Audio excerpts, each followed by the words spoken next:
Hop là, ça devrait être bon. Bonjour à tous. Est-ce que quelqu'un en chat peut me confirmer déjà que tout est bon? Vous me voyez, vous m'entendez?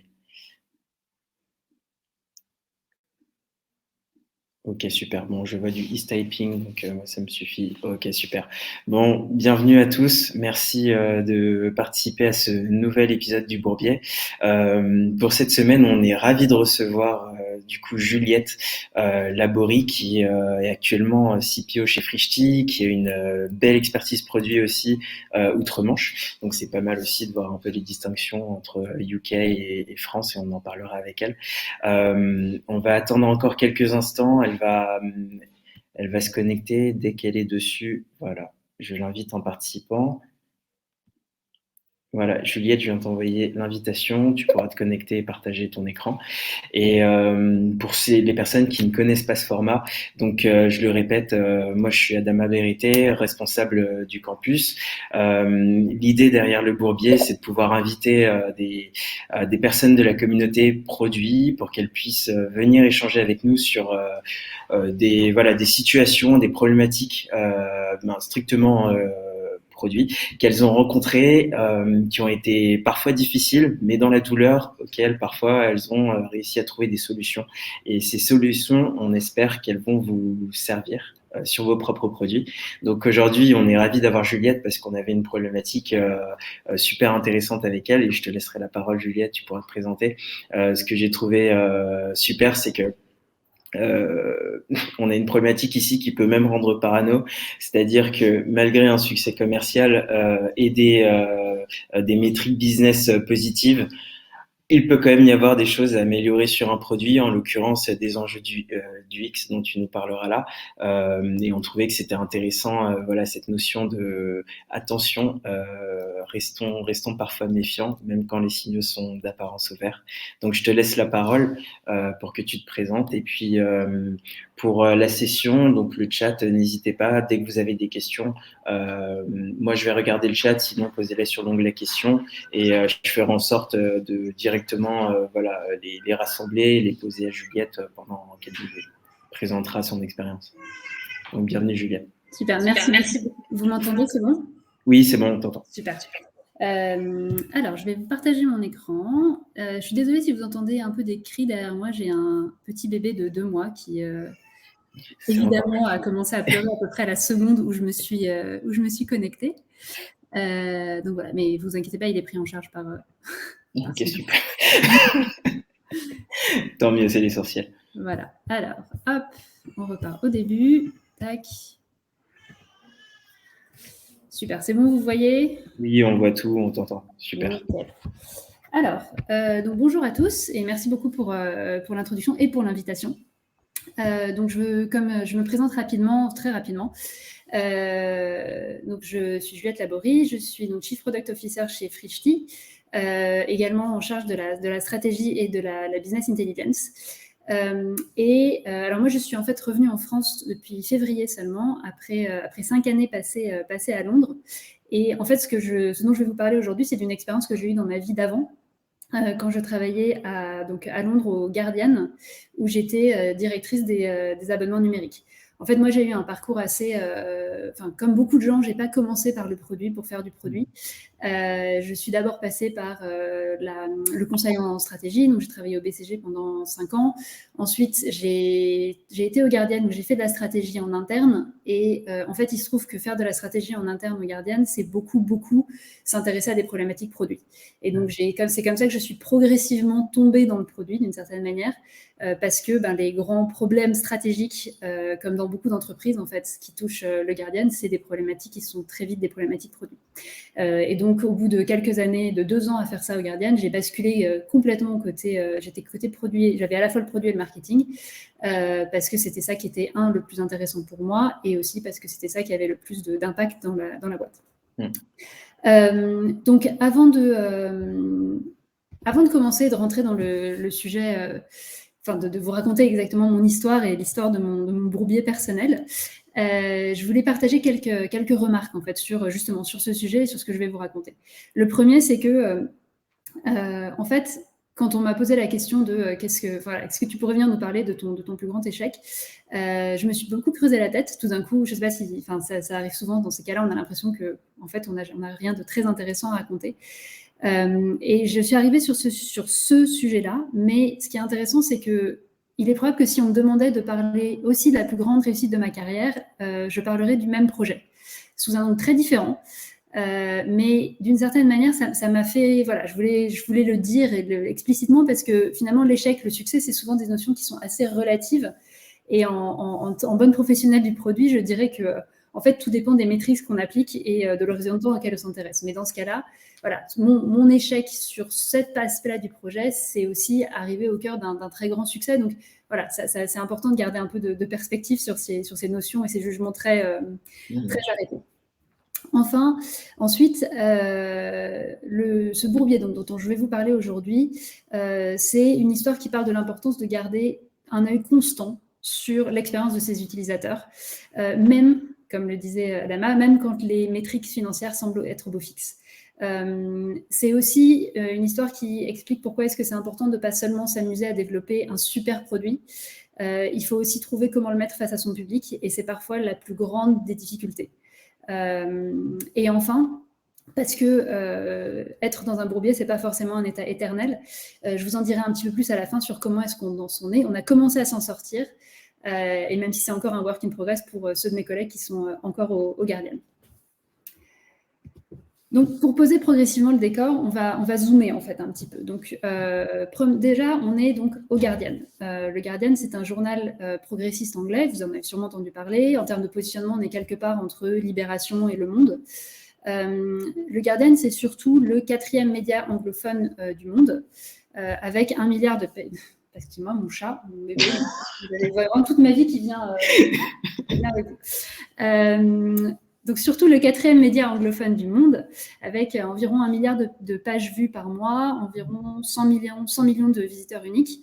Pour vous donner une idée, par rapport au monde qui est un bon comparatif, on est à peu près 5 fois plus gros. Le Guardian, c'est aussi un média qui a un business model mixte, fondé sur la publicité et sur des abonnements, comme beaucoup de médias aujourd'hui. Côté abonnement, c'est un business model assez particulier puisque le Guardian a fait le choix de ne pas avoir de paywall. Donc, le Guardian ne bloque aucun contenu, ne met aucun contenu derrière un paywall. Tout est accessible et ouvert à tous. Ça fait partie de la mission du Guardian. On considère que c'est important que tout le monde ait accès à une information de qualité à tout moment. Du coup, ça a pas mal d'implications pour les offres d'abonnement, comme vous pouvez vous en douter. Et donc, les offres d'abonnement, elles sont en fait modelées autour de le fait de soutenir le modèle du Guardian. Donc, justement, je paye parce que je pense qu'il est important que tout le monde ait accès à une information ouverte à tous. Et également de bénéfices d'abonnement qui sont liés à l'expérience. Donc, ça va être, par exemple, si vous êtes abonné, vous avez plus de pub. Si vous êtes abonné, vous avez accès à différentes façons à différents moyens de curation de l'information. Désolée pour l'anglicisme, mais de curation de l'information. Vous avez accès à des petits bénéfices de ce type-là qui sont vraiment autour du contenu, mais jamais le contenu lui-même. D'accord. Ces offres d'abonnement, c'est mon job au Guardian. Donc, le job que j'ai pris après avoir quitté l'équipe stratégie, c'est donc la direction des abonnements numériques. Et donc, mon boulot, c'est de coordonner le côté marketing, le côté produit pour structurer, développer les offres, définir qu'est-ce qu'on met dedans, développer les nouvelles offres, etc. Au moment où on commence notre histoire, je viens de prendre mon job et c'est le premier projet que je lance. Et donc, c'est une refonte complète de notre offre d'abonnement phare qui s'appelle, comme vous pouvez le voir sur cette slide, The Digital Subscription, parce que parfois, il faut savoir appeler un chat un chat. Oh, c'est clair, hein. Voilà. Et donc, on veut reprendre complètement ce que cette offre, ce qu'on propose dans cette offre, comment on la présente, comment on en parle, etc. Si on zoome encore un petit peu plus, le cœur de cette refonte, c'est une réinvention en fait complète de l'édition numérique du Guardian. Donc, c'est une application qui avait été pensée au départ comme un miroir du journal papier et qui n'est disponible que sur iPad. C'est un produit, une édition numérique, c'est un produit qui est très classique dans la presse ex-papier. Face à la chute des ventes de journaux, on propose des éditions numériques qui reproduisent à la fois la cadence, le format du journal. Globalement, c'est quelque chose qui marche très bien, mais avec une toute petite frange de clients. enfin, ça c'est ce qui se passe dans l'industrie. En gros, ça a marché chez les gens qui avant étaient abonnés papier, sont passés au numérique parce qu'ils sont équipés, etc. Et ces gens-là sont très loyaux, s'abonnent à ça et adorent ça. En gros, c'est des clients qui sont très fidèles, qui sont assez âgés. Pour caricaturer, c'est votre grand-père à qui on a offert un iPad et qui du coup est devenu et s'est abonné comme ça. Nous, ce qu'on veut faire à ce moment-là, c'est aller beaucoup plus loin et toucher un public beaucoup plus large. Et on a plusieurs raisons pour ça. La première, c'est, comme je vous l'ai dit, on a une application qui n'est disponible que sur iPad. On sait compter, et donc on sait que si on étend déjà juste à tout iOS plus Android, en fait, on multiplie notre marché potentiel par 20 à peu près. Donc il y a une première grosse poche de clients à aller chercher juste en étant disponible sur plus de devices. J'ai une question, Juliette, excuse-moi, pour comprendre, quand tu dis que l'application n'est disponible que sur iPad, elle est disponible sur les... Alors, si j'ai un mobile, qu'est-ce qui se passe si je suis sur iTunes? À l'époque. Ah oui, d'accord, ok. Tu pouvais pas la télécharger. D'accord. Donc elle en fait, elle avait été conçue, cette application initiale, elle avait été conçue 10 ans auparavant, au moment du lancement de l'iPad, quand on pensait que l'iPad, quand on pensait que l'iPad allait devenir un truc gigantesque, et donc ils avaient vraiment tout misé là-dessus. D'accord. Donc nous, ce qu'on voulait faire, comme ça s'est pas passé comme ça, et que le marché des smartphones reste beaucoup, beaucoup plus gros, on voulait déjà ouvrir sur les smartphones. Et après, la deuxième chose, c'était qu'on était convaincus de la valeur intrinsèque du format d'édition. Donc le fait que quelque chose qui soit un format fini, contenu, avec une cadence plus lente, une vraie curation, encore une fois, un plaisir esthétique autour des graphismes, la façon dont vraiment l'expérience d'une information de qualité, par rapport à ce qui est l'expérience commune des médias, souvent notamment des médias ex-papier, qui est une espèce de flux ininterrompu, sans trop de hiérarchisation de l'information, qui peut créer de la confusion, un trop plein d'informations aussi. Et en plus, dans un monde où on sait que les sites de médias parfois se laissent un peu aller à la folie du pop-up et de la pub dans tous les sens. Donc voilà, on pensait qu'il y avait vraiment une niche pour aller chercher une expérience vraiment premium sur un format fini, cadencé, qui donne aux gens exactement ce dont ils ont besoin à un jour donné. Donc c'est vraiment réinventer en fait la valeur du journal papier, mais penser pour le numérique dès le départ. Alors c'est assez ambitieux parce qu'on n'est pas les premiers à avoir essayé. Et il y a beaucoup de journaux qui avaient essayé avant nous et qui étaient revenus après à une sorte de truc très basique, une sorte de PDF cliquable. Voilà. Mais nous, ce qu'on se dit, c'est on a une audience tellement importante qu'on a le potentiel pour aller chercher un vrai public. On a fait de la recherche, des surveys, des interviews utilisateurs, etc., qui nous disent qu'il y a vraiment quelque chose. Pas pour n'importe qui, pas pour des casual readers, mais pour des gros consommateurs d'informations qui sont très fidèles aux Guardian. Voilà, aux Guardian, on parle déjà d'un potentiel de millions de lecteurs. On a à peu près entre 10 et 15 millions de lecteurs réguliers, ce qu'on appelle réguliers, donc qui viennent à peu près tous les jours, tous les mois. Donc voilà, il y a un vrai potentiel.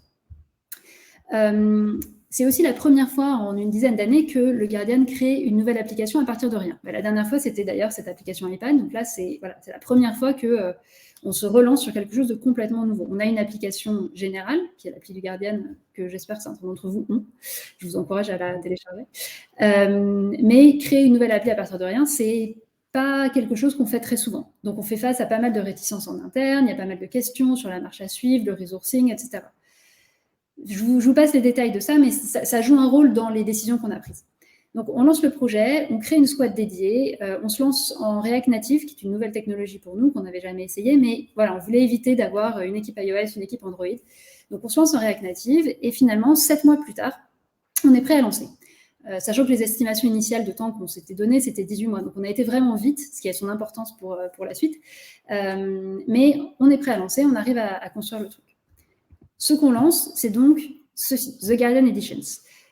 C'est donc une application qui est disponible sur abonnement uniquement, mais si vous avez 2 semaines gratuites, si jamais vous voulez essayer, je vous encourage à le faire. C'est une appli qui est assez belle et qui, selon moi, remplit très bien son rôle. Personnellement, moi, je l'utilise le samedi matin quand j'ai du temps pour parcourir le magazine Lifestyle du Guardian, lire des articles longs, des interviews, trouver des recettes du week-end, etc. Je reconnais que je suis complètement biaisée, mais je pense que la valeur ajoutée est significative pour un public, encore une fois, de consommateurs d'informations et de contenu de qualité qui aiment le graphisme, qui aiment avoir une expérience en ligne vraiment de qualité. En tout cas, à titre personnel, moi, j'ai essayé les PDF cliquables, comme tu disais, c'est juste horrible en fait. Et ça, c'est un truc qui peut même justifier de ne pas passer un abonnement payant très facilement, quoi. Voilà, c'est un peu la réflexion qu'on s'était faite, c'est que le PDF cliquable, c'est vraiment basique, et alors que là, on a quelque chose qui cherche à être beaucoup plus agréable et vraiment digital native. Donc, on l'a lancé en octobre 2019. En s'appuyant massivement sur la plateforme du Guardian pour promouvoir donc, la nouvelle offre. Donc, on a fait beaucoup de marketing organique. C'est l'avantage d'avoir une plateforme de base qui a une audience énorme, c'est qu'on n'a pas besoin d'aller chercher très loin autour, que rien n'est plus puissant que d'utiliser l'audience du Guardian. C'est pour ça que quand vous venez sur le site du Guardian, vous voyez quelques bannières assez importantes. C'est parce que c'est ça qui fonctionne le mieux.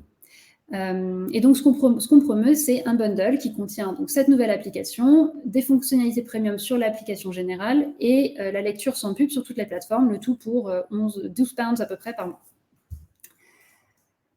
Là, ce qui s'est passé, c'est que ce produit qui jusque-là, donc ce bundle qui jusque-là vivotait, a explosé. En gros, on a multiplié par 5 notre niveau d'acquisition quasi instantanément. Et sur la durée, on a aussi gardé nos taux de rétention relativement stables, en tout cas sur les premiers mois.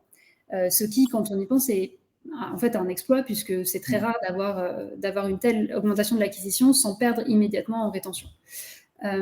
Du coup, évidemment, les revenus ont suivi. Et en fait, au bout d'un an, on avait plus que triplé à la fois notre base d'abonnés, nos revenus et nos revenus.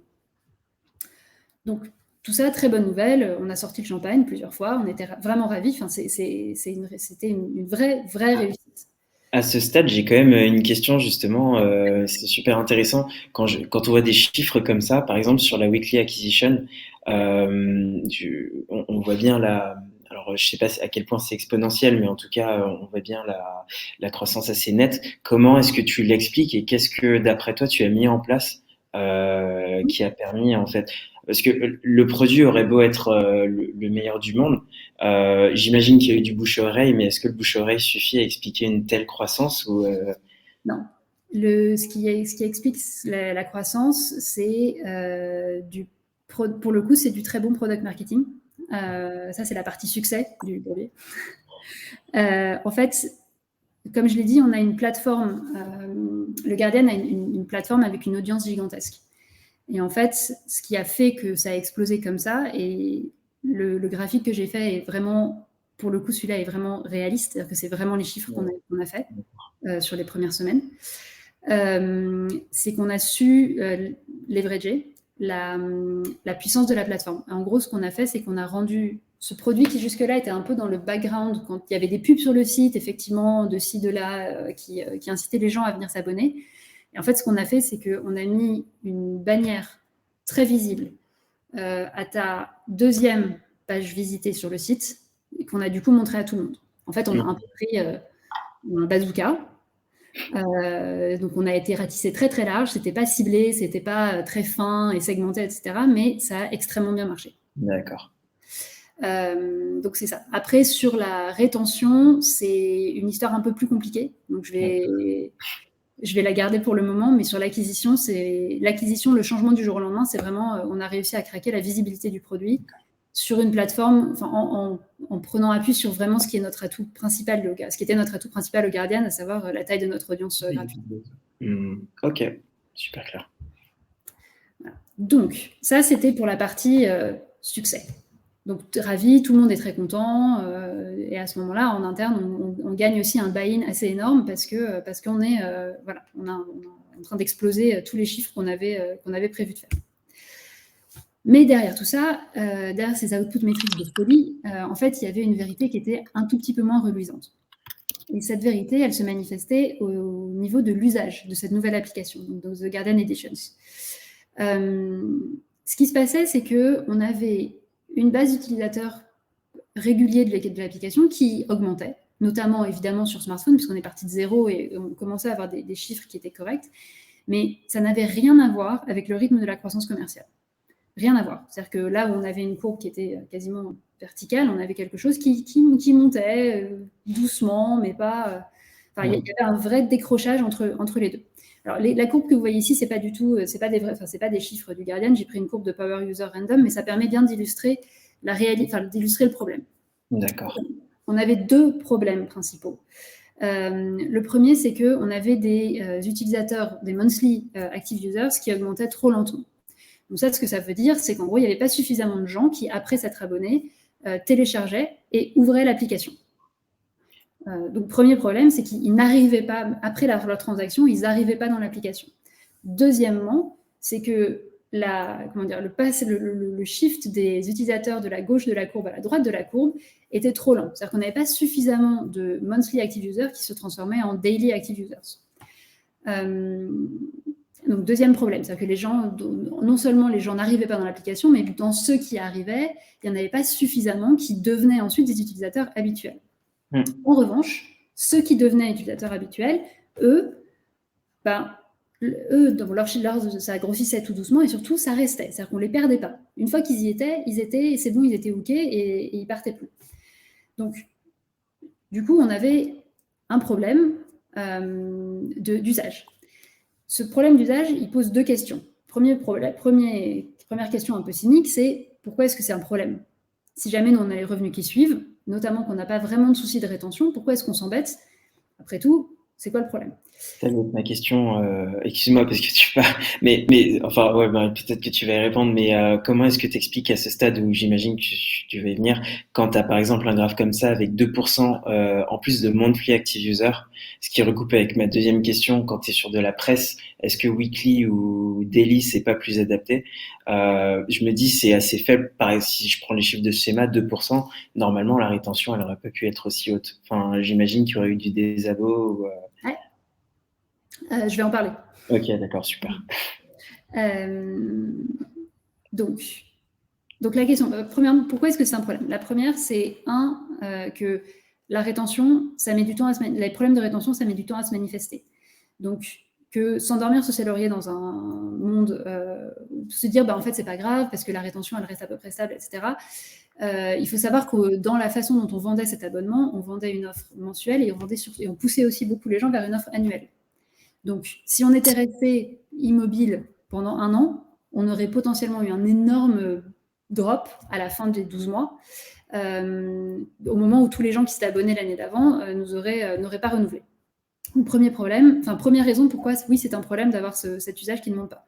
Deuxièmement, très pragmatiquement, une application, ça coûte cher à maintenir et à continuer à développer. Donc, si jamais elle ne sert à rien et si jamais elle ne trouve pas son public, il y a une vraie question de est-ce qu'il faut l'arrêter ou est-ce qu'il faut pivoter? Et enfin, troisièmement, il y avait un peu une conviction chez nous qu'on voyait, il y avait des choses qui étaient prometteuses dans le produit. À la fois parce que nos power users, finalement, eux, on les gardait et eux, ils restaient. Parce que nos surveys, nos recherches UX continuaient à nous dire la même chose. Et enfin, il y avait cette idée donc, que l'application avait surtout pas trouvé son public, pas vraiment qu'elle n'avait pas de valeur intrinsèque. Et donc, pour répondre à ta première question sur la cadence qui est la bonne cadence, effectivement, la cadence qui est intéressante sur ce produit-là, c'est une cadence qui est daily ou weekly. J'utilise ici le monthly comme un proxy pour j'ai au moins utilisé l'application. D'accord. Je me suis au moins connecté une fois. Si je me suis abonné dans ce mois-ci, si j'ai beaucoup d'abonnés qui sont arrivés ce mois-ci, je devrais voir au moins une monthly connection. Si je ne la vois pas, c'est qu'il y a un problème déjà, ne serait-ce que l'entrée. Mais oui, c'est la droite de la courbe qui est intéressante dans la presse et l'abonnement. Tout à fait. Alors, sur notre analyse du problème et la façon de le régler. En fait, pour résumer, ce qu'on avait fait, c'est qu'on avait négligé une partie très très importante de l'expérience de nos utilisateurs, ce qui est un peu un crime capital dans le monde du produit et du UX. Pas parce que on y avait, enfin si, un peu parce qu'on avait sous-estimé, en fait, on avait manqué de projection dans l'expérience de nos utilisateurs, au sens où, parce qu'on était pris par le temps, par les contraintes de lancer rapidement, on avait priorisé très fortement les parcours d'acquisition, donc ce dont j'ai parlé avant, ce qui a fait qu'on est passé d'un monde où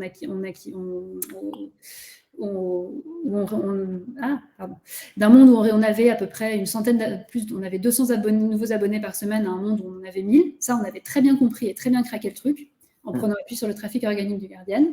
Et on avait aussi beaucoup mis l'accent sur l'expérience in-app, avec beaucoup de travail de nos designers, de nos UX researchers, pour faire vraiment une expérience premium de qualité agréable. Et en fait, on avait un peu laissé de côté une réalité très importante, qui est que, en fait, on était en train de proposer un produit nouveau à un public qui ne le connaissait pas, qui n'en voyait pas forcément la valeur, parce qu'une édition, c'est pas un truc qui est tout de suite, nécessairement, automatiquement vu comme « Ah ouais, génial, je comprends tout de suite ce que c'est et ça va m'être utile dans ma vie de tous les jours ». Et surtout un public qui est complètement submergé de contenus divers et variés. Enfin, je ne vais pas vous faire le dessin de ce que c'est la journée d'un utilisateur lambda, mais entre la presse, les réseaux sociaux, Netflix, etc., enfin, la concurrence est rude sur le marché du contenu. Et donc, on avait en fait un peu dépriorisé, sans vraiment y penser, deux choses qui étaient la partie onboarding au-delà de juste je vais télécharger mon application, et surtout tout ce qui était les incentives à construire une habitude de consommation. Donc si vous pensez à toutes les questions de les boucles virales des réseaux sociaux par exemple, ce genre de choses, toutes ces choses qui vous font revenir jour après jour dans une application jusqu'à ce que l'habitude elle soit ancrée, jusqu'à ce qu'on n'ait plus besoin de l'entretenir. Bah, tout ça en fait on laissait un peu l'utilisateur face à lui-même, en se disant que notre produit était tellement bon, je caricature, mais c'est un peu ça, que notre produit était tellement bon qu'ils allaient le voir tout seul et que du coup, ça allait passer. Or, ça ne fonctionnait pas comme ça. Donc, on avait un produit qui était donc très facile et très tentant à acheter, puisqu'il était là, il était disponible sur le site. Mais en fait, pour en profiter à plein, il fallait comprendre ce que c'était que la notion d'édition, donc comprendre ce qu'on offrait. Deuxièmement, faire l'effort de télécharger une nouvelle application, quand vous en avez déjà 55. Et ensuite, penser à ouvrir cette nouvelle application tous les jours, en plus de toutes celles que les utilisateurs consultent déjà sans arrêt, et pendant suffisamment longtemps pour se rendre compte de la valeur ajoutée. Donc, d'un point de vue business, on avait un succès retentissant. Et donc, de mon point de vue, pour la partie de mon cerveau qui était responsable du PNL, j'étais ravie. Mais en fait, au bout de 6 mois, on n'avait donc touché qu'une partie du potentiel. Et en fait, ça nous amenait aussi à miser toute notre attention sur les autres éléments du bundle. Et ça reprend un peu ta question tout à l'heure, Adamas, qui était... En fait, la rétention, elle venait, je l'ai dit, il y avait une partie qui était liée au fait qu'on vendait beaucoup d'abonnements annuels. Et donc, le problème de rétention, on ne l'avait pas encore pris dans la figure. Deuxièmement, il y avait les autres éléments du bundle et surtout, il y avait l'espèce de base commune à tous les gens qui s'abonnent au Guardian, c'est le soutien au modèle. Et en fait, ça, c'est très, très puissant. Et donc, du coup... Pour moi, le fait qu'on n'avait pas de problème de rétention, c'était lié à moitié à cette histoire on vend beaucoup d'abonnements annuels et à moitié au fait que, même si les gens, ils trouvaient pas trop, qu'ils trouvaient que l'appli servait un peu à rien, etc., ils avaient quand même suffisamment d'attachement au modèle du Guardian pour rester et pour ne pas churner tout de suite. Mais pas vraiment se fier à ça non plus. Justement, pas se fier à ça, je rebondis. Comment est-ce que tu étais en capacité de demander directement à ces utilisateurs ou en tout cas te faire des convictions? Alors, on les contactait, on faisait des surveys, à la fois en quanti et en quali. Donc, à la fois des surveys on envoyait à toute la base qui avait accepté, qui avait consenti à être contacté, des surveys sur qu'est-ce que vous utilisez dans votre bundle, pourquoi vous êtes là, pourquoi vous restez, etc. Et donc ça, c'était aussi des choses qui nous revenaient beaucoup dans leurs réponses. Et on faisait aussi des entretiens beaucoup plus en profondeur. On a fait des diary studies avec des utilisateurs pour comprendre, pour vraiment un peu rentrer dans le cœur du problème. C'est ça qui nous a permis de comprendre ce drop en fait dans leur expérience qui faisait que, oui, on leur avait vendu le truc, mais on ne leur avait pas suffisamment bien expliqué ce que c'était, et l'effort pour construire l'habitude était trop grand pour qu'ils y arrivent. D'accord. Donc, pour passer ensuite à la partie solution, quand on s'est rendu compte de ça, on a dû on n'a pas mis si longtemps que ça, on a dû mettre 2-3 mois à vraiment se rendre compte du problème. Après, construire les solutions, ça prend plus de temps. Donc, je vais vous donner un peu des éléments sur la roadmap qu'on a construite pour pallier ces gaps, et qui est encore une roadmap qui est en cours de mise en œuvre par mes successeurs. Mais le premier, c'était donc mieux expliquer le produit et comment l'obtenir. Donc ça, c'était déjà arriver, vous savez, ce premier truc d'arriver au premier téléchargement, à la première ouverture. Donc ce qu'on a fait, c'est qu'on a créé un premier onboarding par email pour pousser les nouveaux clients à télécharger l'application et pour être beaucoup plus pédagogue sur la façon de le faire et sur ce que c'était. Alors, c'est un peu un pansement parce que ça reste un effort d'explication de la complexité, mais pas vraiment de réduction de la complexité. C'est-à-dire qu'on dit aux gens, oui, c'est compliqué, voilà comment il faut faire, mais on ne supprime pas tellement de steps il fallait toujours qu'ils aillent dans l'App Store, télécharger une nouvelle application, etc. Ouais. Néanmoins, on a vu des effets positifs de ça. On a réussi à faire monter un peu la courbe des premières utilisations. Ensuite, on a aussi créé un onboarding dans l'application pour aider, ceux qui l'ouvraient pour la première fois à devenir plus des power users. Donc, aller chercher de l'explication de toutes les fonctionnalités, les encourager à revenir, leur faire des petites notifications sur ce qui était nouveau, etc. Pareil, on a réussi à faire shifter un tout petit peu les chiffres. Le grand enjeu, c'était en fait de simplifier l'accès. Et ça, il y a deux choses. Une première qui est autour qui n'est pas tellement du travail dans l'application, mais qui est tout ce qui vient autour. Et donc, c'est autour des notifications, des reminders, des emails pour aller encourager l'usage quotidien. Et donc là, il y a toute une mécanique qui se met en place. D'abord, on a beaucoup utilisé l'email parce que c'était ce qu'on avait à disposition, c'est ce qu'on pouvait mettre en œuvre le plus rapidement. Avec un risque toujours l'email, c'est un truc qui peut passer. Assez rapidement, on a créé des fonctions de notification. Ouais, donc voilà, tous les jours, si vous acceptez, vous avez une notification qui vous dit votre édition vient d'arriver, venez la consulter.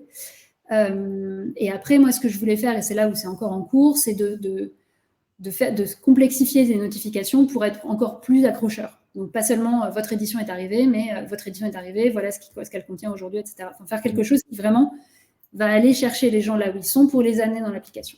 Et enfin, la dernière chose qui est pour moi le vrai truc qui va permettre de régler ce problème, c'est de rapatrier. En fait, c'est d'abandonner l'idée d'une application séparée et de rapatrier The Guardian Editions dans l'appli générale, de façon à simplifier l'accès. C'est-à-dire que j'achète mon truc et je débloque l'accès à l'édition, mais je n'ai pas besoin d'aller m'amuser à aller télécharger une nouvelle application.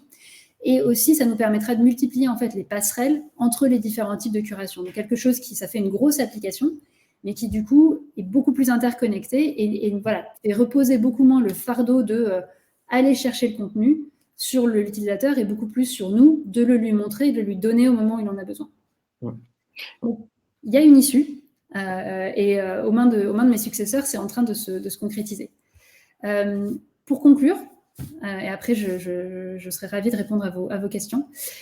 Si c'était à refaire, j'investirais beaucoup plus sur ces éléments du parcours client et en fait, je pousserais les équipes à se projeter beaucoup plus dans l'expérience des nouveaux utilisateurs pour mieux se caler dans leurs usages et leurs habitudes. Je pense qu'on a encore trop souvent tendance à être un peu nombriliste et à se dire, voilà, moi, en tant que personne qui connaît extrêmement bien toutes les applications, toutes les fonctionnalités du Guardian, oui, il y a juste à télécharger une nouvelle application. Mais en fait, si on se met dans la peau de l'utilisateur lambda qui, comme on le disait, a 50 applis qu'il consulte tous les jours, beaucoup d'autres choses à faire et une vie à gérer aussi, en fait, chaque petit effort doit vraiment avoir sa justification. Et donc, du coup, voilà, ça c'est une première chose, c'est aller minimiser au maximum les barrières à l'entrée sur le produit parce que encore une fois, la concurrence dans l'autonomie de l'attention, c'est quand même quelque chose d'assez majeur. Après, si jamais je suis réaliste, vu les timings qu'on avait, vu les ressources qu'on avait devant nous, et vu la difficulté à mettre en œuvre ce type de projet dans une structure comme le Guardian, qui est une structure assez grosse, pas forcément agile, d'une certaine manière, je crois qu'on a aussi eu raison de pousser ce qu'on a poussé. Parce qu'en fait, le succès commercial qu'on a tout de suite enclenché nous a donné de la latitude pour mieux investir le reste ensuite. Si on avait dépriorisé, si on avait lancé plus tard parce qu'on avait voulu faire un produit qui était parfait, si on avait tout de suite essayé de construire dans l'application générale, ce qui aurait été plus compliqué, je ne suis pas sûre qu'on aurait eu la même capacité à innover ensuite. Et d'une certaine manière, le fait d'avoir souffert en live de ces problèmes-là, ça nous a permis de bien comprendre les difficultés auxquelles on faisait face. Et donc, dans mon cas, comme on avait du succès commercial derrière, ça nous a donné un peu du temps pour nous regarder échouer d'une certaine manière et ensuite trouver les bonnes solutions pour s'en sortir. Donc voilà, finalement, si c'était à refaire, je ne referais pas forcément différemment. En revanche, si c'était à refaire et que j'avais beaucoup plus de moyens dès le départ, je regarderais directement ce point sur voilà, être beaucoup plus, encore bien plus customer-centric et ne pas négliger cet aspect-là. Bah, ça rejoint une des questions aussi là du public. Merci en tout cas pour la présentation, Juliette. Et par rapport à ce que tu disais sur le, la conception de l'application, une des questions c'est donc effectivement, en fait, finalement, pourquoi est-ce qu'elle a été conçue en indépendante? Parce que en fait, en B2C, la moindre friction, pardon, elle peut être fatale. Moi, je suis toujours étonné quand je vois parfois des hotjars, des heatmaps. Enfin, ça scrolle pas très bas. Le moindre effort des enregistrements de session, on voit que parfois, ça va pas très loin. Donc, ça a été un choix de faire une app indépendante, quitte à avoir un peu de friction, mais parce qu'il y avait une contrainte technique, c'est ça? Parce qu'il y avait, ouais, en fait, il y avait une contrainte technique et une contrainte organisationnelle. D'accord. Il y avait une fausse, enfin, honnêtement, je pense qu'il y avait une fausse contrainte technique et une vraie contrainte organisationnelle. Ok. Où en gros, on était dans un monde où on avait donc on a une appli, l'appli du Guardian, qui est une appli native. Donc il y a 2 équipes, une équipe iOS, une équipe Android. Ces équipes-là étaient historiquement débordées, ressourcées sur le fil du rasoir. Et en fait, si on avait voulu créer l'appli, on aurait donc dû se greffer sur la roadmap de ces équipes-là, qui était complètement pleine. Le temps de recruter d'autres gens pour augmenter la capacité, on aurait mis 6 mois à se lancer. Et donc, comme on voulait bouger vite, finalement, créer quelque chose de complètement nouveau était plus rapide. Et le créer en React, encore plus. C'était aussi une opportunité d'expérimenter avec le React. Et ça, pour le coup, ça a été un vrai succès. C'est-à-dire que c'est vraiment quelque chose qui a bien marché pour nous. Sachant qu'il faut le faire, voilà, il faut quand même faire des éléments en natif, sinon ça ne fonctionne pas. Mais voilà, donc c'était une contrainte. Ce qui est intéressant, c'est une contrainte interne. Et la contrainte interne a conduit à un problème externe, enfin, comme souvent quand on réfléchit interne d'abord et pas externe d'abord. C'est un peu le fil rouge d'ailleurs de pas mal des épisodes qu'on fait sous le bourbier. Genre, les products, on est souvent en fait juste en optimisation sous contrainte. C'est-à-dire que il y a de la contrainte interne, orga, parfois SI technique, parfois d'équipe. Et en fait, le job, il consiste, et il y a les users. Donc, et il consiste à trouver le bon chemin avec voilà le maximum d'infos, prendre les décisions les plus, je dirais, objectivées possibles. Mais c'est ça qui rend la chose intéressante. Je vais ajouter une question. Avez-vous mis en place des outils moyens d'analyse du comportement au sein de l'application? Donc, comment est-ce que vous récoltiez le quanti et le quali, quoi, grosso modo. Enfin, le quanti surtout.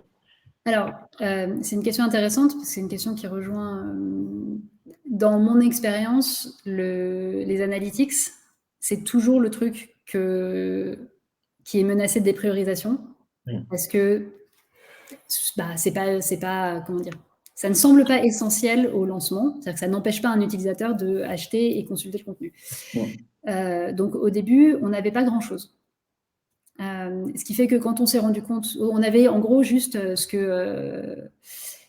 métriques de base de consultation. On avait qui s'est connecté quel jour. On n'avait pas de quel temps passé, quels articles lus, on n'avait pas tout ça. Et ce qui fait que du coup, quand on s'est rendu compte qu'on avait ce problème de nombre d'utilisateurs voilà, on a été assez vite dépourvu de moyens d'aller chercher, d'aller comprendre pourquoi, d'aller comprendre quels étaient les comportements des gens qui... Ça coupe de mon côté. Est-ce que c'est... Ah, non, c'est bon, la connexion est rétablie. Oui, t'as frisé 2 secondes, mais c'est bon. J'ai frisé, c'est ça. Donc du coup, au départ, on n'en avait pas, ou très peu. Enfin, on avait vraiment le minimum vital.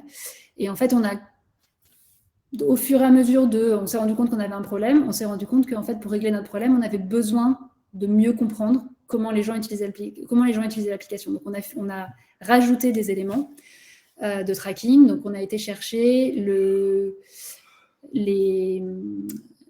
temps passé dans l'application, les contenus, quel contenu était consulté, Et avec ça, on commençait à avoir une image un peu plus claire. Ce qu'on a aussi fait en attendant qu'on ait réussi à mettre ça en œuvre, c'est là où les surveys ont été particulièrement utiles.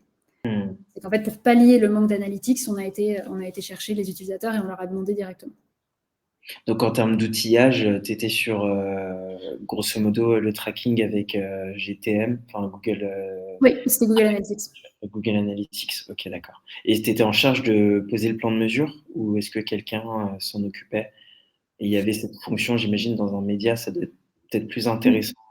Alors moi, j'étais, comment dire, c'est moi qui priorisais ça sur la roadmap en disant que voilà, on voulait ça. Après, poser le plan de mesure lui-même, c'était effectivement, on avait une fonction, une équipe data qui s'occupait de ça. Ok. J'ai une autre question. Comment réussir à accompagner le changement avec délai faible et budget faible? Bon, bah là, on en revient au côté, ouais, en fait, un côté un peu projet finalement, hein. Coût, délai, périmètre, le fameux. En fait, c'est ça. C'est qu'il n'y a pas, il n'y a pas de réponse parfaite à ça. C'est une question de priorisation, de faire le moins mauvais choix et de voir donc dans ce triangle qu'on a, c'est de voir lequel tu peux faire bouger le plus facilement. Je pense aussi c'est extrêmement rare en fait de pouvoir faire autrement. C'est-à-dire que honnêtement, enfin comme tu dis, on y revient toujours et dans ce type de discussion, c'est toujours comment dire, là où le bas blesse. Enfin, peut-être que dans certaines boîtes, oui, on va te dire, vas-y, c'est bon, c'est open bar et tu peux faire tout ce que tu veux aussi longtemps que tu veux. Mais je suis sûre que ça existe dans certaines boîtes, mais en vrai, et c'est pas si mauvais que ça, parce que je pense que ça nous force à aller chercher la valeur. Le truc, c'est qu'il faut savoir.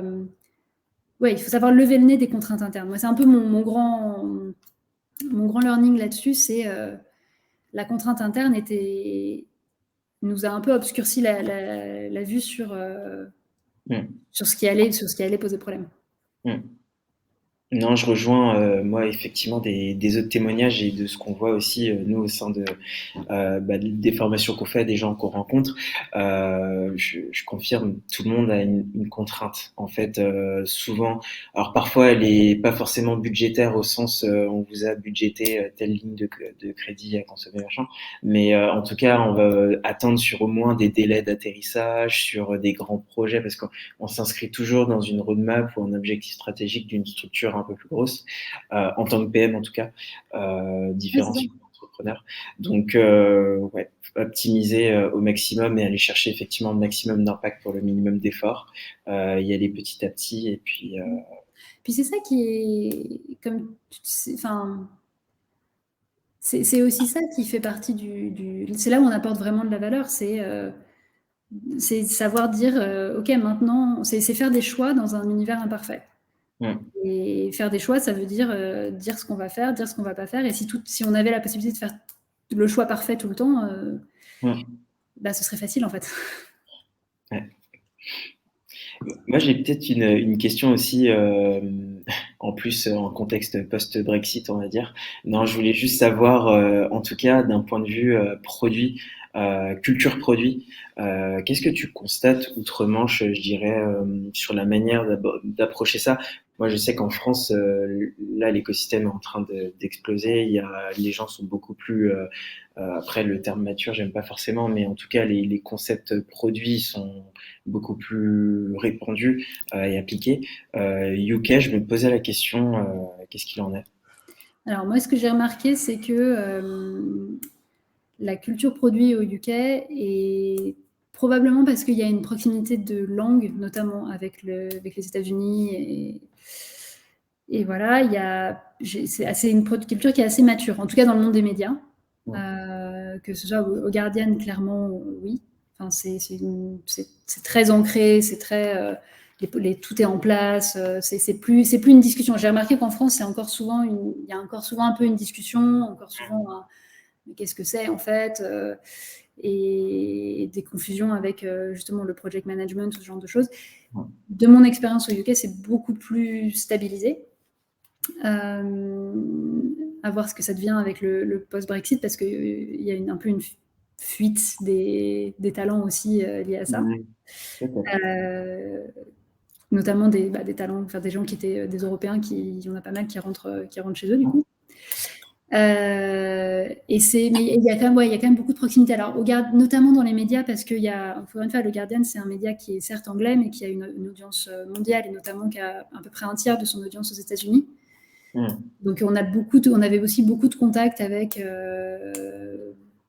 En fait, on a avec la Silicon Valley, etc. Enfin, on avait pas mal d'échanges. Il y avait pas mal d'anciens de chez Google qui venaient au Guardian et inversement, etc. Enfin, c'était donc c'est une culture qui pour moi est encore plus mature là-bas qu'ici, même si je suis d'accord avec toi. Ce que je vois depuis que je suis revenue, c'est un espèce de foisonnement qui est d'ailleurs génial à voir et à aider. Mais ok. Je regarde, est-ce que non, on a répondu à la plupart des questions. S'il y en a des dernières, n'hésitez pas. En tout cas, merci beaucoup Juliette pour le témoignage, c'est super intéressant. Peut-être que en conclusion d'ailleurs, tu peux aussi nous raconter ton quotidien chez Frishti. Sur quoi est-ce que tu travailles? J'imagine que les enjeux du X là aussi, sur la friction, les micro-points de friction, ça doit être super prégnant aussi. Donc n'hésite pas.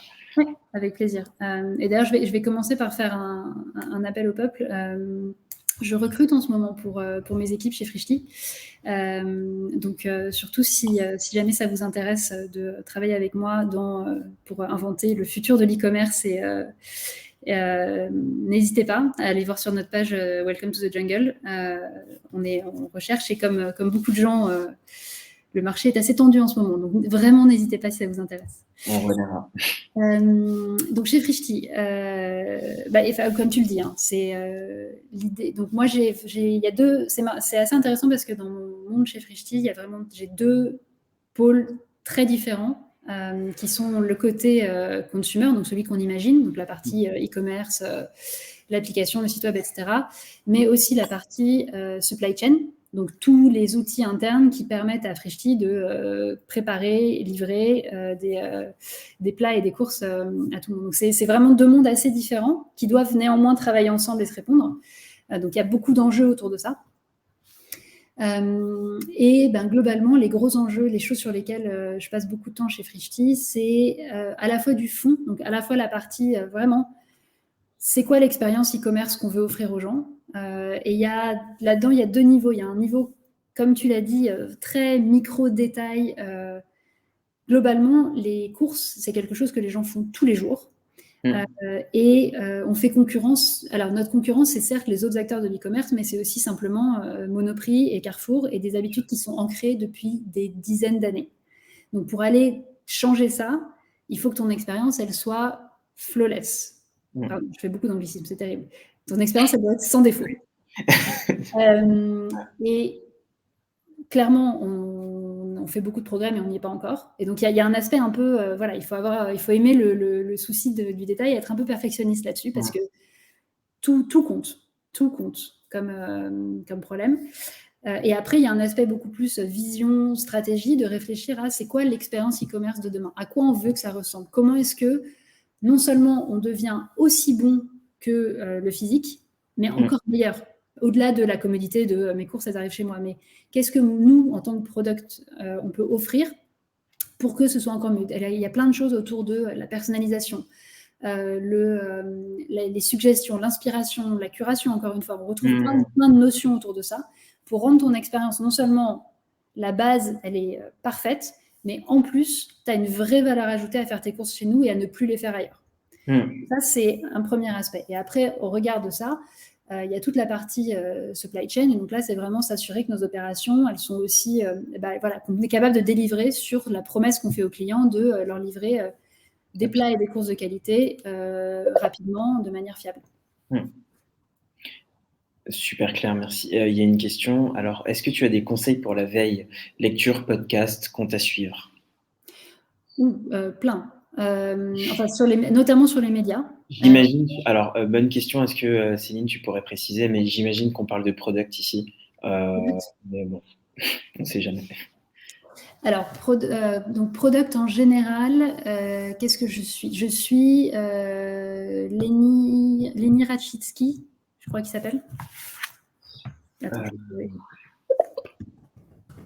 Ouais, Leni Rachitsky, qui est un product manager, qui est un ancien de, je sais plus, l'un des GAFA. D'accord. Qui est top parce que en fait, il fait justement lui-même, il fait de la curation de ressources produits. Oui. Vous le suivez sur Twitter. Après, il met il compile plein de contenus et c'est vraiment intéressant. Qu'est-ce que j'aime bien d'autre? Alors plus sur la partie média, mais c'est vraiment, enfin c'est média, mais il y a plein de choses sur le produit. Une publication qui s'appelle The Nieman Lab, qui est un laboratoire qui est à Harvard, qui en fait s'occupe de pensée future du journalisme. Et du coup, il parle beaucoup d'enjeux autour du produit dans les médias. Et voilà, je pense que c'est mes 2 grandes recommandations. J'en ai évidemment plein d'autres que je suis, mais c'est des trucs qui me viennent. Mais alors, il faut rester ouvert. Donc, si tu as d'autres recommandations, au-delà du produit. Ouais, du coup, Nieman Lab sur les médias, c'est vraiment top. Et aussi, comment ça s'appelle? The Pointer Files, même chose. C'est un truc sur les médias en général et il y a pas mal d'autres choses sur le produit. Donc, Pointer, c'est P-O-Y-N-T-E-R. D'accord. P-O-Y-N. Ok. Bah, même moi, je vais regarder ça, en fait. Je connaissais pas du tout. Super. Bah, écoute, Juliette, merci beaucoup pour tous tes insights. C'était super intéressant. Beaucoup de choses à en tirer. Et alors, pour le public, merci d'avoir été là pour ce petit instant Bourbier. J'espère que vous en avez tiré des enseignements. Et puis, on se retrouve au prochain épisode. Merci à tous et n'oubliez pas, si vous voulez travailler avec Juliette, Oui. postulez. Vraiment. Merci beaucoup. Super, merci. Bonne journée.